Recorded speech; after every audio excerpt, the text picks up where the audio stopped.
नमस्कार विद्यार्थी मित्रांनो, आजच्या व्हिडिओचा विषय आहे PSIच्या मुख्य परीक्षेकरता भारतीय दंड संहितेचा अभ्यास कसा करावा। भारतीय दंड संहितेचा अभ्यास कसा करावा हा प्रश्न आपण PSIच्या मुख्य परीक्षेच्या दृष्टिकोनातून जरी विचारात घेत असलो तरी हा व्हिडिओ ज्या व्यक्तींना भारतीय दंड संहितेचा अभ्यास करायचा आहे, भारतीय दंड संहिता वाचायची आहे, शिकायची आहे, त्या प्रत्येकासाठी मार्गदर्शक ठरेल। आपण ह्या भारतीय दंड संहितेचा अभ्यास वेगवेगळ्या माध्यमातून करत असतो। कोणी ऑफलाईन क्लास करतं, कोणी ऑनलाईन क्लास करतं, कोणी सेल्फ स्टडी करतो। मग या प्रत्येकानं ह्या भारतीय दंड संहितेचा अभ्यास करत असताना कोणत्या पद्धतीनं हा अभ्यास पूर्ण केला पाहिजे यावर मार्गदर्शन करणारा हा व्हिडिओ बनवण्यात आलेला आहे। आपण जर PSIची मुख्य परीक्षेची तयारी करत असाल तर आपणा अभ्यासाला अतिशय चांगली दिशा देणारा हा व्हिडिओ ठरेल। आता आपण हा भारतीय दंड संहिता का अभ्यासायचा आहे?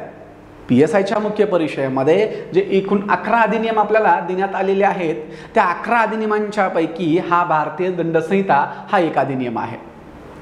आता भारतीय दंड संहिता PSIच्या मुख्य परीक्षेमध्ये 10 प्रश्न आणि 20 गुणांच्या करता विचारला जातो। PSIच्या मुख्य परीक्षेमध्ये असणारे हे 11 अधिनियम 55 ते 60 प्रश्नांच्या करता म्हणजेच 110 ते 120 या इतक्या गुणांच्या करता हे विचारले जातात। आणि त्यापैकी आजच्या लेक्चरमध्ये आपण बघणार आहोत तो भारतीय दंड संहितेचा अभ्यास कसा करावा। भारतीय दंड संहितेचा अभ्यास कसा करावा यावर हा व्हिडिओ बनवलाय। आपण ह्या भारतीय दंड संहितेचा अभ्यास कसा करावा हे पाहण्यापूर्वी भारतीय दंड संहिता काय आहे ते अगोदर आपल्याला समजून घ्यावं लागेल की भारतीय दंड संहिता नेमका काय आहे। भारतीय दंड संहितेच्या तरतुदी आपल्याला 4 गटामध्ये विभागणी करता येतील। भारतीय दंड संहितेमध्ये सुरुवातीला असणारी जी प्रारंभिक या शीर्षकांना असणारी जी कलमं आहेत ती जर का कलमं वगळली तर इतर सर्व कलमांची विभागणी आपल्याला या 4 गटामध्ये त्या कलमांची विभागणी करता येईल। पहिला गट सांगितलाय तो सर्वसाधारण स्पष्टीकरण, दुसरा गट सांगितलाय शिक्षांच्या बद्दल, तिसरा गट आहे तो सर्वसाधारण अपवाद आणि चौथा गट केलाय ते अपराध। ह्या अपराधामध्ये वेगवेगळ्या अपराधांच्या व्याख्या, त्याबद्दल असणाऱ्या शिक्षा, त्याची उदाहरणं, ह्या सगळ्या गोष्टी अभ्यासाच्या। आता हे 4 जे गट आपण केलेले आहेत या भारतीय दंड संहितेची जी एकूण कलम 1 ते कलम 511 ही एकूण कलम, याची विभागणी आपण ह्या 4 गटामध्ये केलेली आहे। हे 4 गट काय आहेत ते अगोदर समजून घेऊया। पहिला गट सांगितलाय सर्वसाधारण स्पष्टीकरण। या सर्वसाधारण स्पष्टीकरणांच्या मध्ये वेगवेगळ्या शब्दांचे अर्थ स्पष्ट करण्यात आलेले आहेत। भारतीय दंड संहितेमध्ये जे वेगवेगळ्या कलमांच्या मध्ये जे शब्द वापरण्यात आलेले आहेत, स्त्री, पुरुष, व्यक्ती, गैरलाभ, गैरहानी, अप्रामाणिकपणे, कपटीपणा, दस्तऐवज, जंगम मालमत्ता, समान उद्देशानं केलेली कृती, अवैध, कायद्यानं बांधील, नुकसान, आसरा देणं, कृती, अकृती, अशा अनेक वेगवेगळे शब्द आहेत। केवळ मोजक्या काही शब्दांचा या ठिकाणी उल्लेख केलेला आहे। हे सगळ्या शब्दांचे अर्थ आपल्याला सर्वसाधारण स्पष्टीकरण या नावानं असणाऱ्या या भागामध्ये ह्या शब्दांचे अर्थ समजून घ्यायचे आहेत। त्यानंतरचा दुसरा भाग सांगितलेला आहे तो म्हणजे शिक्षांच्या बद्दल, की शिक्षा एकूण 5 प्रकारच्या असतात। त्या शिक्षा म्हणजे पहिली मृत्यूदंड, दुसरी जन्मठेप, तिसरी कारावास, चौथी मालमत्ता जप्ती, 5वी द्रव्यदंड। अशा एकूण 5 शिक्षा ह्या भारतीय दंड संहितेमध्ये नमूद केलेल्या आहेत। इथं कुठं फाशी आली नाहीये। नीट पहा, आपण वर्तमानपत्रामध्ये नेहमी शब्दप्रयोग वाचत असतो की अमक्या अमुक अमुक अपराधाकरता ह्या XYZ नावाच्या व्यक्तीला फाशीची शिक्षा, या शीर्षकाने आपण बातमी वाचत असतो। पण या शिक्षांच्या मध्ये फाशी हा शब्दप्रयोग आला नाही आहे। भारतीय दंड संहितेप्रमाणे ज्या शिक्षा दिलेल्या आहेत त्या शिक्षांच्या मध्ये फाशीचा उल्लेख नाही आहे। फाशी काय आहे, फाशी काय आहे हे आपण फौजदारी प्रक्रिया संहिता समजून घेत असताना बघूया। इथं एवढंच लक्षात ठेवायचं की 5 प्रकारच्या शिक्षा असतात आणि नमूद केलेल्या 5 शिक्षा यातच आपल्याला शिकायचं आहे ते म्हणजे एकांत कारावास आणि वाढीव शिक्षा। ह्या सगळ्या गोष्टी आपल्याला शिक्षांच्या बद्दल नावांना असणारा जो भाग आहे कलम 53 ते कलम 75 या भागामध्ये या शिक्षांच्या बद्दल माहिती दिलेली आहे। त्यानंतर पुढचा भाग आहे तो म्हणजे सर्वसाधारण अपवाद। जो तिसरा आपण गट केला होता कलमांचा तो सर्वसाधारण अपवाद, त्यामध्ये आपल्याला दोन प्रकारच्या गोष्टी बघायच्या आहेत. एक सर्वसाधारण अपवाद आणि दुसरं आत्मसंरक्षणाचा अधिकार. सर्वसाधारण अपवाद काय आहेत की काही विशिष्ट परिस्थितीमध्ये केलेलं कृत्य हे गुन्हा नसतं, हे सर्वसाधारण अपवादामध्ये स्पष्ट करण्यात आलेलं आहे. आणि आत्मसंरक्षणाचा अधिकारामध्ये, आत्मसंरक्षणाच्या हक्कामध्ये काय नमूद केले की मालमत्ता आणि एखाद्या व्यक्तीचं जीवन याचा बचाव करत असताना ज्या केलेल्या कृती असतात त्या कृती शिक्षेला पात्र नसतात, पण याला काही मर्यादा घालण्यात आलेल्या आहेत. त्याला काही अपवाद सांगितलेले आहेत. त्या अपवादाला आणि त्या मर्यादांना अधीन राहून हा आत्मसंरक्षणाचा हक्क आपल्याला वापरायचा असतो. हा झाला तिसरा भाग. आणि चौथा भाग जो सांगितला होता, चौथा कलमांचा गट केला होता तो म्हणजे अपराध. हे अपराध भारतीय दंड संहितेमध्ये वेगवेगळे अपराध नमूद करण्यात आलेले आहेत. चिथावणी देणं, अपप्रेरणा, देशविरोधी घडणारे अपराध, निवडणुकांच्या संदर्भात घडणारे अपराध, सार्वजनिक शांततेच्या विरुद्ध घडणारे अपराध, खोटा पुरावा देण्याचा अपराध, चलनी नोटा आणि नाणी याबद्दल घडणारे अपराध, मुद्रांकाच्या बाबत घडणारे अपराध, एखाद्या लोकसेवकानं किंवा लोकसेवकाच्या बाबतीत घडणारे अपराध, शरीर आणि मालमत्ता याबाबत घडणारे अपराध. शरीर आणि मालमत्ता याच्या विरुद्ध घडणारे जे अपराध असतात त्याचा मात्र आपला जवळून संबंध येतो. शरीराविरुद्ध घडणारे अपराध म्हणजे खून, सदोष मनुष्यवध, हुंडाबळी, आत्महत्या करण्यास अपप्रेरणा देणं, चिथावणी देणं, आत्महत्या करण्याचा प्रयत्न करणं, गर्भपात करणं, दुखापत पोचवणं, गैरनिरोध, अन्यायाची कैद, अशा बलात्कार, अशा प्रकारचे जे अपराध आहेत त्याला आपण शरीराविरुद्ध घडणारे अपराध असं म्हणत असतो. यामध्ये आणखीन दोन अपराधांचा समावेश करता येईल, अपहरण आणि अपनयन. मग असे शरीराविरुद्ध घडणारे अपराध आणि या अपराधांच्या व्याख्या सांगितलेत. चोरी कशाला या अपराधांच्या व्याख्या सांगितलेत. यानंतर पुन्हा मालमत्तेच्या विरुद्ध घडणारे अपराध, उदाहरणार्थ चोरी, जबरी चोरी, बलात्कार, ग्रहण, एक्स्टॉर्शन, दरोडा, अपहार, फौजदारी पात्र न्यासभंग, ठकवणूक यासारखे अनेक अपराध या भारतीय दंड संहितेमध्ये ह्या कलम 107 कलम 511 या कलमांच्या मध्ये समाविष्ट करण्यात आलेले आहेत. आणि मग ह्या अपराध नेमकात कशाला म्हणायचं? चोरी केव्हा घडते? एखादी कृती चोरी म्हणून अपराध ठरण्यासाठी कोणकोणत्या गोष्टींची अटी असते हे अगोदर आपल्याला शिकावं लागेल. मग त्याची उदाहरणं सांगितलेत, काही स्पष्टीकरण सांगितलेले आहेत, काही अपवाद सांगितलेले आहेत. आणि हे सगळे अपराध, त्याच्या व्याख्या, उदाहरणं, अपवाद आणि त्याबद्दल असणाऱ्या शिक्षा ह्या सगळ्या भारतीय दंड संहितेमध्ये नमूद करण्यात आलेल्या आहेत. जर का आता आपण केलेल्या ह्या 4 गटांच्या मधली विभागणी आपल्याला कलमांच्या साह्यानं पुढील प्रकारे मांडता येईल की भारतीय दंड संहितेची कलम 6 ते 52 या कलमांच्या मध्ये ही सर्वसाधारण स्पष्टीकरण दिलेली आहे. कलम 53 ते कलम 75 मध्ये आपल्याला शिक्षांच्या बद्दल माहिती देण्यात आलेली आहे. कलम 76 ते 106 या कलमांच्या मध्ये आपल्याला सर्वसाधारण अपवाद देण्यात आलेले आहेत. आणि पुढं कलम 107 पासून ते कलम 511 पर्यंत आता जे सांगितलेले नमूद केलेले वेगवेगळे अपराध आणि त्या अपराधांच्या बद्दल शिक्षेची तरतूद ह्या कलम 107 ते कलम 511 या कलमांच्या मध्ये केलेली आहे. या भारतीय दंड संहितेमध्ये प्रकरण 1 ते प्रकरण 23 या क्रमांकाने दर्शवलेल्या प्रकरणांचा समावेश होतो आणि कलम 1 ते कलम 511 या क्रमांकाने दर्शवलेल्या कलमांचा समावेश होतो. ही झाली एका दृक्शिक्षेपामध्ये आपल्याला दिसून येणारी भारतीय दंड संहिता. आता आपल्याला ह्या भारतीय दंड संहितेचा PSIच्या मुख्य परीक्षेच्या दृष्टिकोनातून किंवा एक परीक्षार्थी म्हणून किंवा एक अभ्यासक म्हणून भारतीय दंड संहितेचा अभ्यास कसा करावा याकरता आपल्याला 2 प्रश्नांची उत्तरं शोधावी लागतील. ते 2 प्रश्न आहेत की भारतीय दंड संहिता वाचत असताना किंवा अभ्यास करत असताना कोणत्या कलमापासून सुरुवात करावी, आणि दुसरा प्रश्न आहे की परीक्षेच्या दृष्टिकोनातून परीक्षाभिमुख पद्धतीनं ह्या भारतीय दंड संहितेचा अभ्यास कसा करावा. ह्या दोन्ही प्रश्नांची उत्तरं ह्या पुढच्या भागामध्ये आपण समजून घेतोय. आता पहिला प्रश्न घेऊया की भारतीय दंड संहितेचा अभ्यास कोणत्या कलमापासून सुरुवात करावा की जेणेकरून मला ही भारतीय दंड संहिता परीक्षेच्या दृष्टिकोनातून अतिशय चांगल्या रीतीने समजून येईल. आता आपण काय करूया की भारतीय दंड संहितेमधलंच एक सेक्शन घेऊया आणि मग समजून घेऊया की भारतीय दंड संहिता कशी अभ्यासली पाहिजे आणि कोणत्या कलमापासून सुरुवात केली पाहिजे. आणि त्याकरता आपल्याला वाचावं लागेल ते भारतीय दंड संहितेचं कलम 6.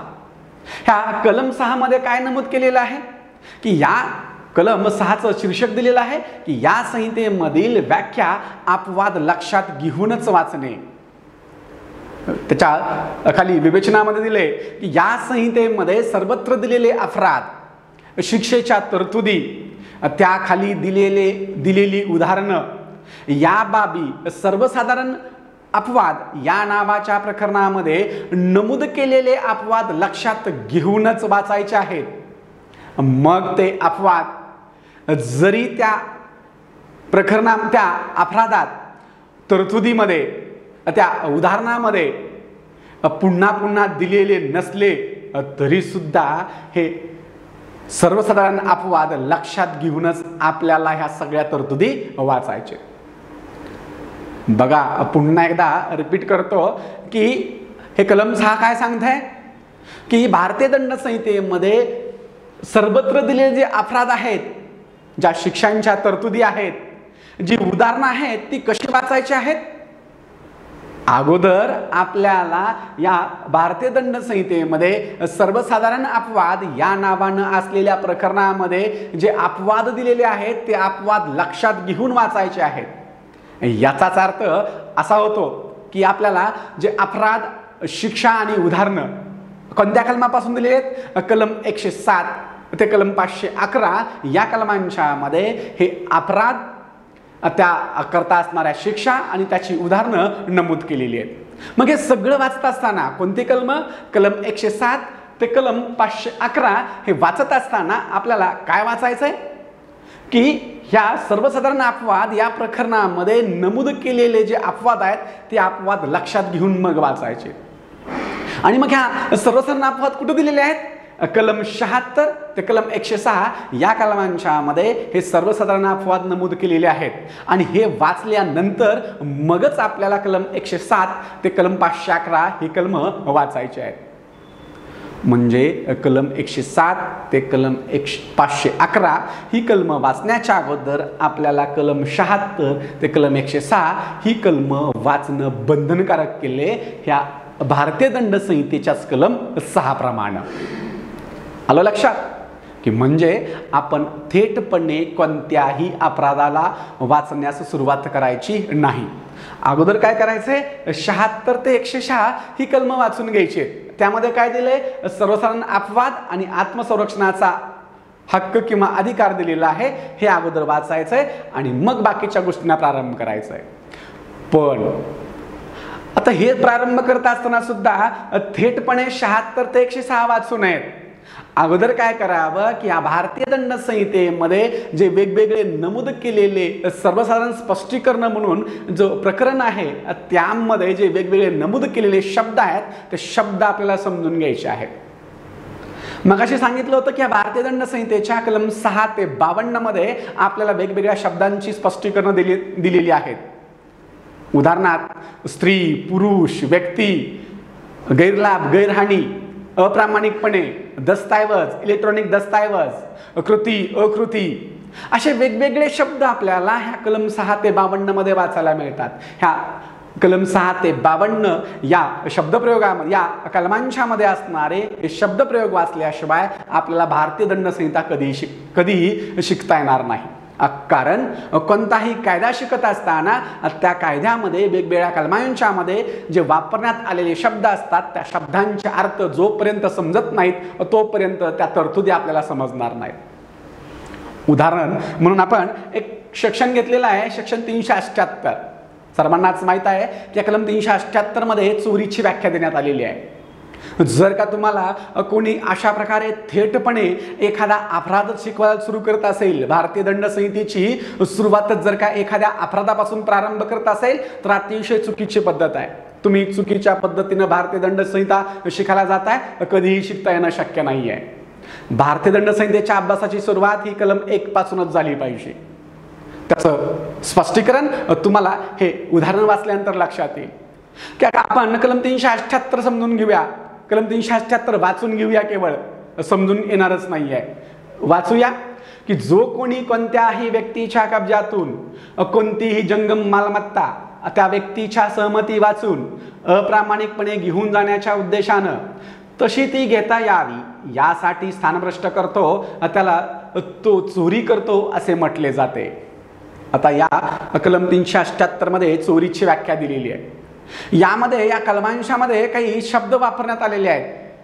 ते शब्द कोणते ते एकदा हायलाइट करूया की जो कोणी व्यक्ती, व्यक्तीच्या कब्जातील, व्यक्ती शब्द आला, व्यक्ती कुणाला म्हणायचं. दुसरा शब्द प्रयोगला जंगम मालमत्ता, की जो कोणी दुसऱ्याच्या कब्जाची जंगम मालमत्ता. जंगम मालमत्ता म्हणजे कोणती मालमत्ता. पुढचा अप्रामाणिकपणे. हा अप्रामाणिकपणा काय असतो. कायद्यामध्ये कुठेही प्रामाणिकपणाची व्याख्या दिलेली नाहीये, परंतु अप्रामाणिकपणे या शब्दप्रयोगाचा अर्थ मात्र स्पष्ट केलाय. तिसरा शब्द यामध्ये आलाय सहमती वाचून. भारतीय दंड संहिता सांगते की सहमती कशी नसावी. ही सहमती म्हणजे जे सगळे शब्द या कलम 378 मध्ये आलेले आहेत, हे जर का आपण हे कलम 378 थेटपणे शिकायला गेलो, अगोदरची सर्वसाधारण स्पष्टीकरण न शिकता जर का कलम 378 शिकलो, तर या कलम 378 शिकत असताना या 4 शब्दांचे अर्थ आपल्याला इथं माहीत नाहीयेत. जर का या 4 शब्दांचे अर्थ भारतीय दंड संहितेमध्ये स्पष्टपणे नमूद केलेले आहेत, भारतीय दंड संहितेमध्ये ह्या 4 शब्दांचे अर्थ स्पष्टपणे नमूद केलेले आहेत, ते अर्थ दिलेले असताना सुद्धा आपण ते अर्थ न वाचता जर का थेटपणे कलम 378 वाचलं, तर या जन्मामध्ये आपल्याला भारतीय दंड संहिता शिकणं अशक्य नाहीये. म्हणून आपल्याला ही चोरीची व्याख्या शिकण्याच्या अगोदर हे जे नमूद केलेले 4 शब्द आहेत, व्यक्ती, जंगम मालमत्ता, अप्रामाणिकपणे आणि सहमती, जोपर्यंत तुम्हाला या 4 शब्दांचे अर्थ समजणार नाही तोपर्यंत भारतीय दंड संहितेच्या ह्या कलम 378 मधल्या व्याख्येचा अर्थ आपल्याला समजणार नाही. म्हणून भारतीय दंड संहितेमधील कोणत्याही अपराध, त्याकरता दिलेली शिक्षा, त्यामधील असणारी उदाहरणं हे वाचण्याच्या अगोदर आपल्याला हे शब्दांचे अर्थ स्पष्ट करणारे जे सेक्शन्स आहेत, सेक्शन 6 ते सेक्शन 52 ही सेक्शन्स चांगली समजलेली असली पाहिजे. आणि मग हे शब्दांचे अर्थ ही सर्वसाधारण स्पष्टीकरणांची कलम 6 ते 52 हे जर का चांगली समजली असतील, तर मग अशा प्रकारच्या व्याख्या आपल्याला अतिशय चांगल्या रीतीनं, उत्तम रीतीनं समजून येतील. जर का हे शब्दांचे अर्थच तुमचे क्लिअर नसतील, तर अशा व्याख्या शिकण्यामध्ये काही एक अर्थ नाही. जर का तुम्हाला कोणी एखादा अधिनियम शिकवत असताना किंवा भारतीय दंड संहिता शिकवत असताना पहिल्यांदाच सुरुवात करत असताना थेट 299 पासून सुरुवात होत असेल, तर अतिशय चुकीची पद्धत आहे. महाराष्ट्र पोलीस अकॅडमी असो किंवा कोणतंही लॉचं कॉलेज असो, कोणत्याही ज्या ठिकाणी अशा प्रकारचे अधिनियम शिकवले जातात, त्या ठिकाणी कोणत्याही अधिनियमाला शिकवण्यासाठी सुरुवात ही त्या कायद्यामध्ये जे वापरलेले वेगवेगळे शब्द असतात, त्या शब्दांचा अर्थ स्पष्ट करण्यापासूनच प्रारंभ केला पाहिजे आणि तसाच प्रारंभ केला जातो. महाराष्ट्र पोलीस अकॅडमीमध्ये मीही प्रशिक्षण घेतलंय. तिथं कसं शिकलं जातं, कुठून सुरुवात केली जाते, हे फक्त त्या ठिकाणी ट्रेनिंग घेणारा व्यक्तीच चांगल्या प्रकारे सांगू शकतो. आणि मी सांगतोय की मी त्या ठिकाणी ट्रेनिंग केलेलं आहे, मी त्या ठिकाणी प्रशिक्षण पूर्ण केलेलं आहे की महाराष्ट्र पोलीस अकॅडमीमध्ये सुद्धा कोणताही अधिनियम शिकवत असताना त्या अधिनियमामध्ये जे शब्द वापरलेले असतात त्या शब्दांचा अर्थ अगोदर शिकवला जातो आणि मग त्या अधिनियमाला प्रारंभ केला जातो. भारतीय दंड संहितेच्या कलम 6 ते 52 मध्ये सर्वसाधारण स्पष्टीकरण नावानं ह्या शब्दांचे अर्थ स्पष्ट केलेले आहेत. फौजदारी प्रक्रिया संहितेच्या कलम 2 मध्ये अशा प्रकारे शब्दांचे अर्थ स्पष्ट केलेले आहेत. त्या सेक्शन 2चं शीर्षकच आहे व्याख्या या नावानं, की भारतीय दंड संहितेचा अभ्यास कोणत्या कलमापासून प्रारंभ करावा. भारतीय दंड संहितेचा अभ्यास करत असताना, या अभ्यासाला सुरुवात करत असताना कलम 1 पासूनच सुरुवात करावी. सुरुवातीच्या कलम 1 ते 5 मध्ये आपल्याला प्रारंभिक नावानं हे 5 सेक्शन दिलेले आहेत आणि त्यामध्ये सांगितले की भारतीय दंड संहिता कोणत्या ठिकाणी आणि कशा प्रकारे लागू होईल ते त्या ठिकाणी स्पष्ट केलंय. आणि दुसरा की कलम 6 ते 52 मध्ये आपल्याला शब्दांचे अर्थ सर्वसाधारण स्पष्टीकरणे या प्रकरणामध्ये हे अर्थ दिलेले आहेत. 53 ते 75 मध्ये ह्या शिक्षांच्या बद्दल माहिती दिलेली आहे. कलम 76 ते कलम 106 या कलमांच्या मध्ये आपल्याला हा सर्वसाधारण अपवाद दिलेले आहेत. आणि ही सुरुवातीची 106 कलम अतिशय चांगल्या रीतीने आपण पूर्ण केली पाहिजेत. कलमांचे क्रमांक आणि त्यातला कंटेंट अतिशय चांगल्या रीतीने आपण समजून घेतला पाहिजे, तरच आपल्याला भारतीय दंड संहिता समजणार आहे, अन्यथा नाही. हा भारतीय दंड संहिता शिकण्यासाठी जो पाया असणार आहे तो कलम 1 ते कलम 106 हा पाया असणार आहे. आणि जोपर्यंत पाया मजबूत होत नाही तोपर्यंत इमारत सुद्धा मजबूत होणार नाही.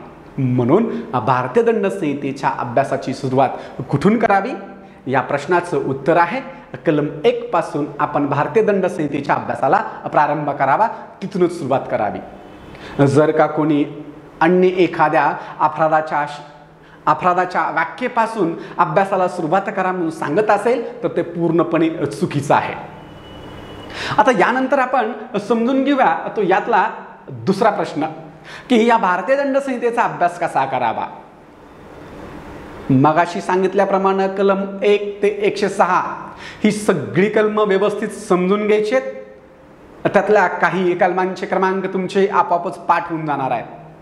आणि त्यानंतर कलम 107 ते कलम 511 या कलमांच्या मध्ये आपल्याला काय अभ्यासायचं आहे की त्यामध्ये आपल्याला काय अभ्यासायचे तर 4 घटक आपल्याला बघायचे. त्यामध्ये एक अपराधाची व्याख्या, त्याची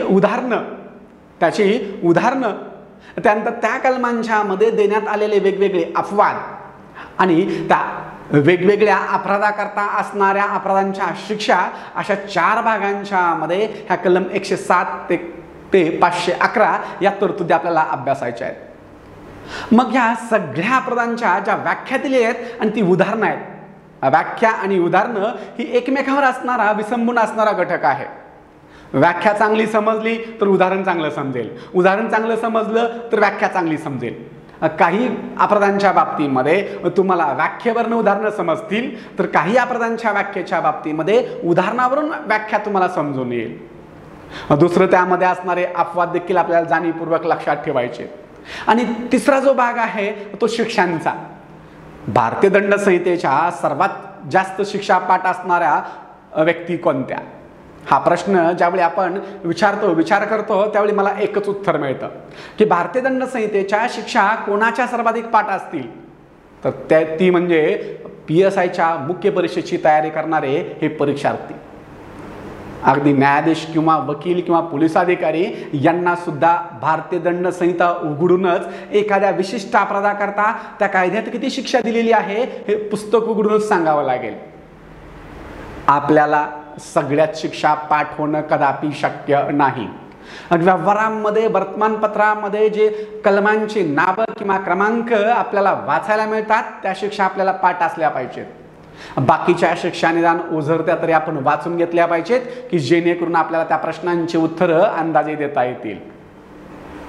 आता मग या सगळ्या भारतीय दंड संहितेचा अभ्यास करत असताना कलम 107 ते कलम 511 हे कसं अभ्यासावं तर त्याकरता पहिला भाग आहे तो म्हणजे ही अपराधाची व्याख्या. या अपराधाच्या व्याख्या आपल्याला समजून घ्याव्या लागतील. अपराधाच्या व्याख्या समजून घेणं. दुसरा भाग आहे शॉर्ट नोट काढणं. तिसरा भाग आहे रिव्हिजन करणं. समजून घेण्यासाठी दरवर्षी मी PSIच्या बॅचेस घेत असतो. यावर्षी तर ऑनलाईन बॅच देखील उपलब्ध झालेली आहे. हा भाग समजून घ्यावा लागेल, कोणीतरी तुम्हाला गाईड करावा लागेल. या PSIच्या मुख्य परीक्षेकरता जे कायदे आहेत त्या कायद्यांचं पुस्तक देखील माझंच सगळीकडे यूज केलं जातं. आपल्या सर्वांनाच ही गोष्ट माहीत आहे की PSIच्या तयारी करता किशोर लवटे सरांचंच कायद्याचं पुस्तक सर्व विद्यार्थी यूज करत असतात. आणि पाठीमागील अनेक वर्षापासून त्या पुस्तकामधूनच सर्वाधिक प्रश्न येतात. कोणी काहीही दावा केला असला तर हे सत्य नाकारून चालता येत नाही की किशोर लवटे सरांचंच पुस्तक ह्या PSIच्या मुख्य परीक्षेकरता सर्वोत्तम पुस्तक म्हणून गणलं जातं. नव्हे, ते आहेच. आणि मग त्या पुस्तकातून तुम्हाला वाचून घेता येतील किंवा माझ्याकडे असणाऱ्या ऑनलाईन बॅचेसच्या माध्यमातून हे कायदे तुम्हाला समजून घेता येईल. प्रत्यक्ष ऑफलाईन बॅच देखील मी दरवर्षी घेत असतो. आता दुसरा मुद्दा आहे तो शॉर्ट नोट काढणं. ह्या लॉच्या शॉर्ट नोट तयार करणं विद्यार्थ्यांना अतिशय कठीण जातं. मी माझ्या ऑफलाईनच्या बॅचेसच्या मुलांना ह्या शॉर्ट नोट स्वतः पुरवत असतो. यावर्षी ह्या शॉर्ट नोट तयार केलेलं एक छोटंसं पुस्तक लवकरच मार्केटमध्ये उपलब्ध होत आहे आणि ह्या शॉर्ट नोट तुम्हाला अतिशय उपयुक्त ठरतील. जर का तुम्ही शॉर्ट नोट लिहित बसलात तर तुम्ही खूप वेळ वाया घालवताय. ज्या गोष्टी तुम्हाला थेटपणे उपलब्ध होणार आहेत त्यावर वेळ वाया घालवणं अतिशय चुकीचं आहे. शॉर्ट नोट तुम्हाला लवकरच मार्केटमध्ये उपलब्ध करून देण्यात येतील, अतिशय उपयुक्त असतील त्या. आणि तिसरा मुद्दा आहे रिव्हिजन. पहिलं अपराधाच्या व्याख्या समजून घेणं, उदाहरणं समजून येतील.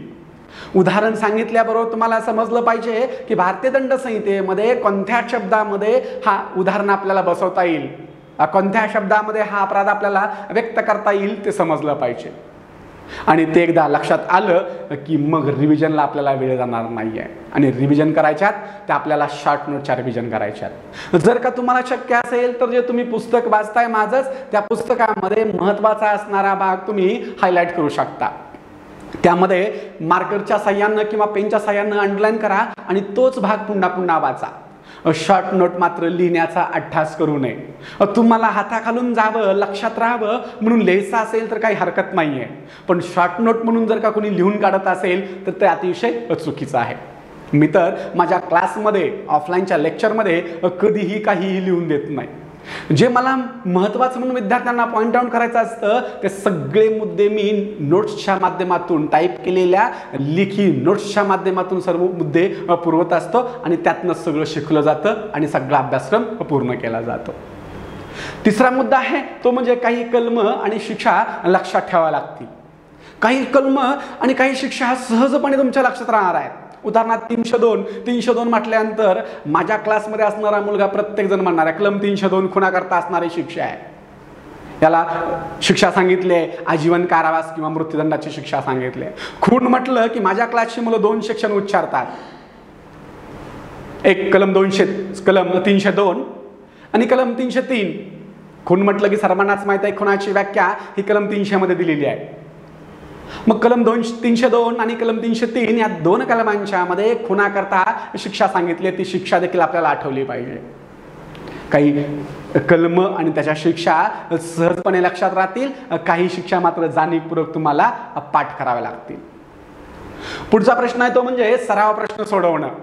वेगवेगळ्या परीक्षांच्या मध्ये आलेले हे कायद्याचे प्रश्न तुम्हाला सोडवता येतील. याशिवाय यावर्षीपासून मी टेस्ट सिरीज उपलब्ध करून देतोय. पाठीमागच्या काही वर्ष देखील ह्या अशा टेस्ट सिरीज आम्ही राबवल्या होत्या. विद्यार्थ्यांना चांगला फायदा झाल्याचं ते आवर्जून सांगत असतात. मग या टेस्ट सिरीजच्या माध्यमातून देखील तुम्ही हा सगळा सराव करू शकता. लवकरच ह्या टेस्ट सिरीजची अनाउन्समेंट होईल, त्यामध्ये तुम्ही सहभागी होऊ शकता आणि तुमचे मार्क त्या टेस्ट सिरीजच्या माध्यमातून वाढवू शकता. आणि जर का या पद्धतीनं जर का तुम्ही भारतीय दंड संहितेचा अभ्यास केला असेल तर अतिशय उत्तम रीतीनं ह्या परीक्षेची तयारी होईल आणि या 10 प्रश्नांच्या पैकी 10 प्रश्न तुमचे नक्कीच बरोबर येतील. म्हणजे आपल्याला ह्या PSIच्या मुख्य परीक्षेमध्ये जो अभ्यास करत असताना जी तयारी करायची आहे ती तयारी करत असताना कोणत्या कलमापासून तयारी करायची हा पहिला प्रश्न मी विचारला होता. त्या प्रश्नाचं उत्तर आहे की ही तयारी आपल्याला कलम 1 पासूनच प्रारंभ करायचा आहे. कलम 1 पासून प्रारंभ करायचा आहे. कलम 1 ते 106 कलम ही चांगली समजून घेतली पाहिजेत. काही क्रमांक पाठ सुद्धा झाले पाहिजेत. आणि त्यानंतर पुढे असणाऱ्या अपराधांच्या व्याख्या समजून घेतल्या पाहिजेत, उदाहरणं समजून घेतली पाहिजेत आणि उदाहरण सांगितल्याबरोबर तुम्हाला ते उदाहरण कोणत्या शब्दामध्ये आपल्याला व्यक्त करता येईल तो शब्द आठवला पाहिजे. यासोबतच कोणत्या सेक्शनप्रमाणे ते शिक्षेला पात्र ठरू शकतं हे सेक्शन देखील शोधता आलं पाहिजे. मग समजायचं की आपला अभ्यास चांगल्या रीतीनं होतोय. आणि जर का ह्या मी सांगितलेल्या पद्धतीनं भारतीय दंड संहितेचा अभ्यास केला तर येणाऱ्या PSIच्या मुख्य परीक्षेमध्ये तुम्हाला सर्वोत्तम गुण मिळतील याची मी हमी देतो. हा चार्ट आहे, हा चार्ट समजून घ्या आणि नव्या जमानं अभ्यासाला लागा. PSIच्या मुख्य परीक्षेकरता जे असणारे कायदे आहेत त्या कायद्यांचे लेक्चर्स तुम्हाला काही लेक्चर्स यूट्यूबला देखील अवेलेबल होतील. थांबूया इथं. थँक्यू.